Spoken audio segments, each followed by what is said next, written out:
ಶಕ್ತಿ ನಗರದ ಶಕ್ತಿ ರೆಸಿಡೆನ್ಷಿಯಲ್ ಶಾಲೆ ಮತ್ತು ಶಕ್ತಿ ಪದವಿಪೂರ್ವ ಕಾಲೇಜಿನ ವಿದ್ಯಾರ್ಥಿಗಳಿಗೆ ನಶಾಮುಕ್ತ ಭಾರತದ ಅಂಗವಾಗಿ ಡ್ರಗ್ಸ್ ವಿರೋಧಿ ಜಾಗೃತಿ ಕಾರ್ಯಕ್ರಮವನ್ನು ಆಯೋಜನೆ ಮಾಡಲಾಗಿತ್ತು.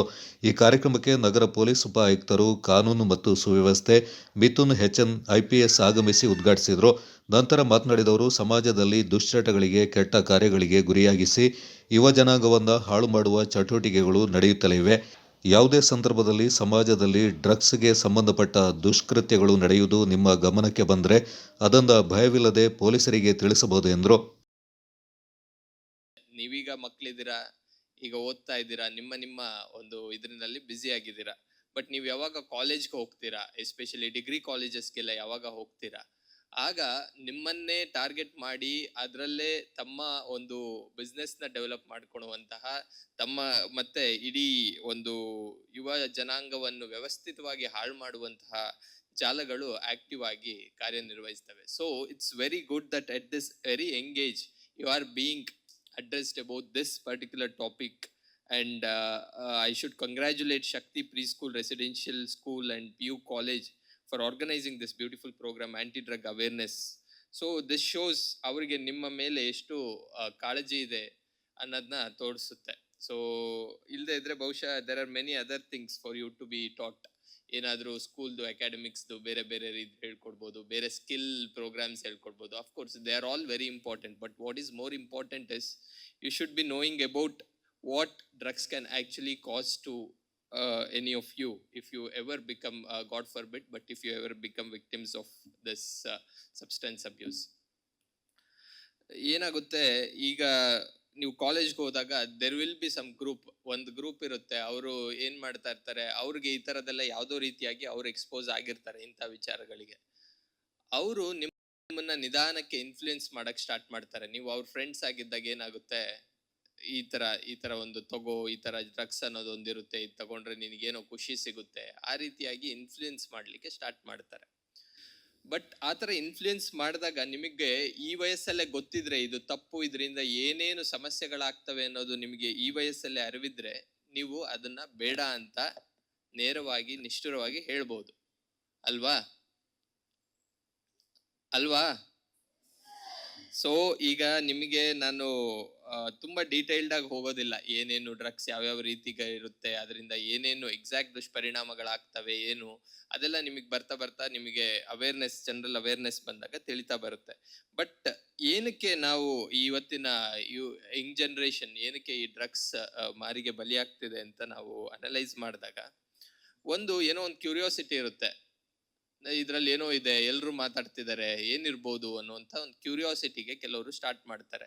ಸೊ ಬರೇ ಡ್ರಗ್ಸ್ ಮಾತ್ರ ಅಲ್ಲ, ಈ ಸ್ಮೋಕಿಂಗ್ ಇರ್ಬೋದು, ಗುಟ್ಕಾ ಇರ್ಬೋದು, ಸೊ ಇವೆಲ್ಲ ತುಂಬಾ ಕೆಟ್ಟದು, ನಮ್ಮ ಆರೋಗ್ಯದ ಮೇಲೆ ತುಂಬಾ ಕೆಟ್ಟ ಪರಿಣಾಮ ಬೀಳುತ್ತೆ. ಫಸ್ಟ್ ಆರೋಗ್ಯದ ಮೇಲೆ ಅಷ್ಟೇ ಅಲ್ಲದೆ ನಮ್ಮ ಓವರ್ ಆಲ್ ಲೈಫ್ ಮೇಲೆ ಕೂಡ ಬೀಳುತ್ತೆ. ಸೊ ನೀವು ಯಾರೋ ಡಾಕ್ಟರ್ ಆಗ್ಬೇಕು ಅಂತಿರ್ತೀರಾ, ಇಂಜಿನಿಯರ್ ಆಗ್ಬೇಕು ಅಂತಿರ್ತೀರಾ, IAS ಆಫೀಸರ್ ಆಗ್ಬೇಕು ಅಂತೀರಾ, ಬಿಸ್ನೆಸ್ ಮೆನ್ ಆಗ್ಬೇಕು ಅಂತಿರ್ತೀರಾ, ಏನೋ ಒಂದು ನಿಮ್ದೇ ಆದಂತಹ ಕೆಲವು ಕನಸುಗಳು ಇರ್ತವೆ. ಬಟ್ ಇವೆಲ್ಲ ಮಾಡೋದ್ರಿಂದ ಏನಾಗುತ್ತೆ, ನಿಮ್ಮ ಎನರ್ಜಿ ಡಿಸ್ಟ್ರಾಕ್ಟ್ ಆಗಿ ಆ ಕಡೆಗೆ ಹೋಗುತ್ತೆ. ಅದರಿಂದ ಏನಾಗುತ್ತೆ, ನಿಮಗೆ ಓದಿನಲ್ಲಿ ಕಾನ್ಸಂಟ್ರೇಷನ್ ಬರೋದಿಲ್ಲ. ಮತ್ತೆ ಯಾರ್ದಾರ ಜೊತೆ ಮಾತಾಡ್ತಿರ್ತೀರಾ, ಫ್ರೆಂಡ್ಸ್ ಜೊತೆ ಅಥವಾ ಅಪ್ಪ ಅಮ್ಮನ ಜೊತೆ ಮಾತಾಡುವಾಗ ಇರಿಟೇಷನ್ ಆಗೋದು, ಆಮೇಲೆ ನಿದ್ದೆ ಸರಿಯಾಗಿ ಬರ್ದೇ ಇರೋದು. ಸೊ ಇದರಿಂದ ಏನಾಗುತ್ತೆ, ನೀವೇನ್ ಕನ್ಸ್ ಕಂಡಿರ್ತೀರಾ, ನಿಮ್ಮ ಟೀಚರ್ಸ್ ನಿಮ್ಮನ್ನ ಏನು ಇನ್ಸ್ಪೈರ್ ಮಾಡಿರ್ತಾರೆ ಈ ತರ ಆಗ್ಬೇಕು ಮಗು ಅಂತ, ಅದು ಆಗ್ಲಿಕ್ಕೆ ಆಗೋದಿಲ್ಲ ಈ ರೀತಿಯಾದಂತಹ ದುಶ್ಚಟಗಳಿಗೆ ಬಲಿಯಾದ್ರೆ. ಸೊ ಹಾಗಾಗಿ ಇವತ್ತಿಂದನೇ ನೀವು ಒಂದು ಪ್ರತಿಜ್ಞೆ ತಗೋಬೇಕು, ನನ್ನ ಜೀವನದಲ್ಲಿ ಯಾವತ್ತೂ ಕೂಡ ಈ ರೀತಿಯಾದಂತಹ ದುಶ್ಚಟಗಳಿಗೆ, ಆಲ್ಕೋಹಾಲ್ ಇರ್ಬೋದು, ಸಿಗರೇಟ್ಸ್ ಇರ್ಬೋದು, ಗುಟ್ಕಾ ಇರ್ಬೋದು, ಡ್ರಗ್ಸ್ ಇರ್ಬೋದು, ಯಾವುದೇ ರೀತಿಯಾದಂತಹ ದುಶ್ಚಟಗಳಿಗೆ ನಾನು ಬಲಿಯಾಗೋದಿಲ್ಲ ಅಂತ. ಕೆಲವು ಸ್ಕೂಲ್ಸ್ ಕಾಲೇಜಸ್ ಏನ್ ಮಾಡ್ತಾರೆ ಅಂದ್ರೆ, ನಮ್ಮ ಮಕ್ಳಿಗೆ ಇದ್ರ ಬಗ್ಗೆ ಎಲ್ಲ ಹೇಳಿದ್ರೆ ಅದೊಂದು ಸ್ವಲ್ಪ ಟ್ಯಾಬು ಸಬ್ಜೆಕ್ಟ್. ಇತ್ತೀಚೆಗೆ ಪರವಾಗಿಲ್ಲ, ಮೊದ್ಲೆಲ್ಲ ಇದ್ರ ಬಗ್ಗೆ ಅಷ್ಟು ಅವೇರ್ನೆಸ್ ಎಲ್ಲ ಕ್ರಿಯೇಟ್ ಮಾಡ್ತಿರ್ಲಿಲ್ಲ. ಈ ಮಕ್ಳಿಗೆ ಇದ್ರ ಬಗ್ಗೆ ಎಲ್ಲ ಹೇಳ್ಕೊಡೋದು ಇದೆ ಅಂತ ಹೇಳೋದು ಯಾಕೆ ಅಂತ. ಬಟ್ ಇವತ್ತಿನ ಒಂದು ಯುಗದಲ್ಲಿ TV, media, social media, so ಈ ರೀತಿ ಎಲ್ಲ ಇರುವಾಗ ನಿಮಗೆ ಎಲ್ಲದ್ರ ಬಗ್ಗೆನೂ ತಕ್ಷಣ ತಿಳಿಯುತ್ತೆ. ಸೊ ಜಸ್ಟ್ ಒಂದು ಕೈಯಲ್ಲಿರೋ ಮೊಬೈಲ್ ಇಂದ ಪ್ರತಿಯೊಂದು ತಿಳಿಯುತ್ತೆ. ಸೊ ಅದಕ್ಕೆ ಈ ಸ್ಕೂಲ್ ಮ್ಯಾನೇಜ್ಮೆಂಟ್ ತುಂಬಾ ಚೆನ್ನಾಗಿ ಸಮರ್ಪಕವಾಗಿ ಯೋಚನೆ ಮಾಡಿ ಏನ್ ಮಾಡಿದ್ದಾರೆ ಅಂದ್ರೆ, ಒಂದು ಅವೇರ್ನೆಸ್ ಕ್ರಿಯೇಟ್ ಮಾಡಿದ್ರೆ ಯಾವುದು ಸರಿ ಯಾವುದು ತಪ್ಪು ಅನ್ನೋದು ಇವಾಗಲೇ ಗೊತ್ತಾಗ್ಬೇಕು. ಮತ್ತೆ ಇವತ್ತಿನ ದಿನನೇ you should promise your self that ನಾನು ಯಾವುದೇ ಕಾರಣಕ್ಕೂ ಯಾವತ್ತಿನ ದಿನ ಕೂಡ ನಾನು ಈ ರೀತಿಯಾದಂತಹ ದುಶ್ಚಟಗಳಿಗೆ ಬಲಿಯಾಗಲ್ಲ ಅಂತ. ಸೊ ಪ್ರಾಮಿಸ್ ಮಾಡ್ತೀರಾ? ಓಕೆ.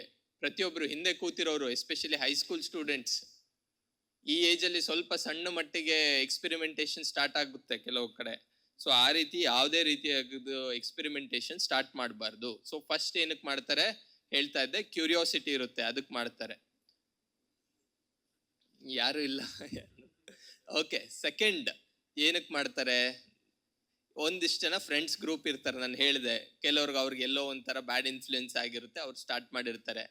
ಅವರು ಪಿಯರ್ ಪ್ರೆಷರ್ ಸ್ಟಾರ್ಟ್ ಮಾಡ್ತಾರೆ. ನೀನ್ ಮಾಡು, ಏನಾಗಲ್ಲ, ಇದು ಚೆನ್ನಾಗಿರುತ್ತೆ, ಇದೊಂಥರ ಕೂಲ್ ಇರುತ್ತೆ, ಆ ರೀತಿಯಾಗಿ ಹೇಳಿ ಸ್ಟಾರ್ಟ್ ಮಾಡ್ತಾರೆ. So second is pear pressure. So ಯಾವುದೇ ಕಾರಣಕ್ಕೂ ನೀವು ಆ ರೀತಿಯಾದಂತಹ ಪಿಯರ್ ಪ್ರೆಷರ್ಗೆ ಬೀಳಬಾರ್ದು. ನೀವು ಆ ರೀತಿಯಾದಂತಹ ಫ್ರೆಂಡ್ಸ್ ಗ್ರೂಪ್ ಇಂದ ದೂರ ಇರಬೇಕು. ನಾನು ಕೂಡ ಇಂಜಿನಿಯರಿಂಗ್ ಮಾಡ್ತಾ ಇರುವಾಗ ಒಂದಿಷ್ಟು ಜನ ಸ್ಟೂಡೆಂಟ್ಸ್ ಇದ್ರು ಸ್ಟಾರ್ಟಿಂಗ್ ಫಸ್ಟ್ ಸೆಮಿಸ್ಟರ್ ನಲ್ಲಿ.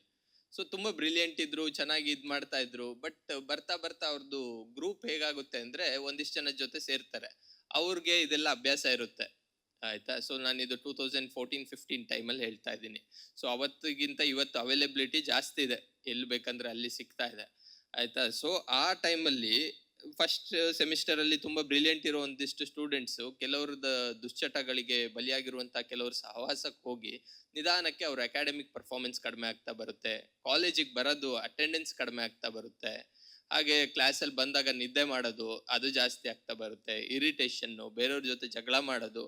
ಸೊ ಬರ್ತಾ ಬರ್ತಾ ಬರ್ತಾ ಅವ್ರದ್ದು ನೋಡ್ತಾ ಬಂದ್ರೆ ಕೆಲವರು ಅದರಿಂದ ವಾಪಸ್ ಬಂದಿಲ್ಲ ಅಂತಿಲ್ಲ, ಬಟ್ ಕೆಲವರು ಅದಕ್ಕೆ ಅಡಿಕ್ಟ್ ಆಗಿ ಓವರ್ ಆಲ್ ಅಂದ್ರೆ they could have done better in life, but ಅದಾಗ್ಲಿಲ್ಲ ಬಿಕಾಸ್ ಆಫ್ ದಿಸ್ ಅಡಿಕ್ಷನ್. ಆವಾಗ ನಮಗೆ ಗೊತ್ತಿರ್ಲಿಲ್ಲ ಹೇಗೆ ಅವ್ರಿಗೆ ಸಪೋರ್ಟ್ ಮಾಡ್ಬೋದು, ಯಾರಿಗೆ ರಿಪೋರ್ಟ್ ಮಾಡಬೇಕು ಅಂತ.